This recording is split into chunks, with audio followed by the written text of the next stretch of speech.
Hello everyone, তোমরা সবাই কেমন আছো? আশা করছি ভালো আছো। তো আমিও ভালো আছি। আজকে আমি যাবো দাইহাটের রাস পূর্ণিমা দেখতে। তো যেতে যেতে কথা হচ্ছে, তো এই যে আমি বাড়ির সামনে রাস্তাটুকু আছি, এখন লাইনে মা, আমি, জেঠিমা আর দাদাও চলে যাচ্ছি। তো এখন আমরা স্টেশনে চলে এসেছি। স্টেশনে এসে দাইহাটের ট্রেন ধরে আমরা যাবো। ওই যে দাদা টিকিট কাটতে গেছে, তো এখন 6টা 9 বাজে। তো দাদা ওখান থেকে টিকিট কেটে নিয়ে আসছে। তো আমরা 6টা 20 ট্রেনে যাবো। আমরা 7 নম্বর প্ল্যাটফর্মে ছিলাম, তাই আমরা ব্রিজ দিয়ে উঠে 3 নম্বর প্ল্যাটফর্মে চলে গেলাম, কারণ একটা স্পেশালি দিয়েছে এই যে রাসের জন্য একটা ট্রেন দিয়েছে 6টা 20। তো ওই ট্রেনে আমরা যাবো, তো ওটা 3 নম্বর প্ল্যাটফর্মে দিয়েছে। তো আমরা 3 নম্বর প্ল্যাটফর্মে চলে এসেছি।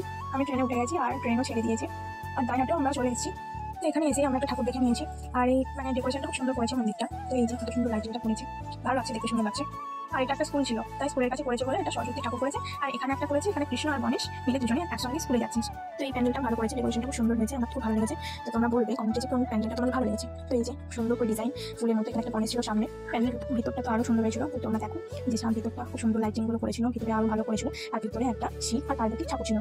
তো এই যে শিব আর পার্বতী, তো ওটা ভালো ঠিক মতো আছে, আমি ভালো করে দেখি, আমি এখানে এসে দেখছি, ভিডিও করছি আর দেখছি।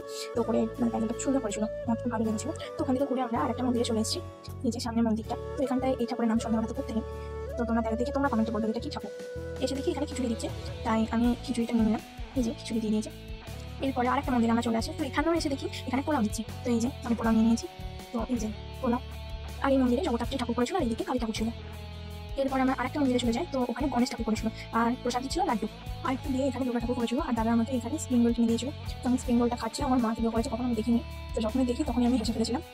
তো এরপর আমরা আরেকটা মন্দিরে চলে গেছিলাম, এখানে ডেকোরেশনটা খুব সুন্দর করেছিল, আমার তো এটাই সব থেকে বেশি ভালো লেগেছে। আর এই ভিতরে প্যান্ডেলটা দেখার জন্য আমাদেরকে লাইন দিতে হয়েছিল। তো এই যে কত লাইন, তো এখানে আমরা লাইন দিয়ে দিয়েছি। আর ভিতরটা তো আরো সুন্দর করেছিল, এই যে খুব সুন্দর করেছিল, আমার তো খুব ভালো লেগেছে। আর এখানে নটরাজ ঠাকুর করেছে। তো এই প্যান্ডেল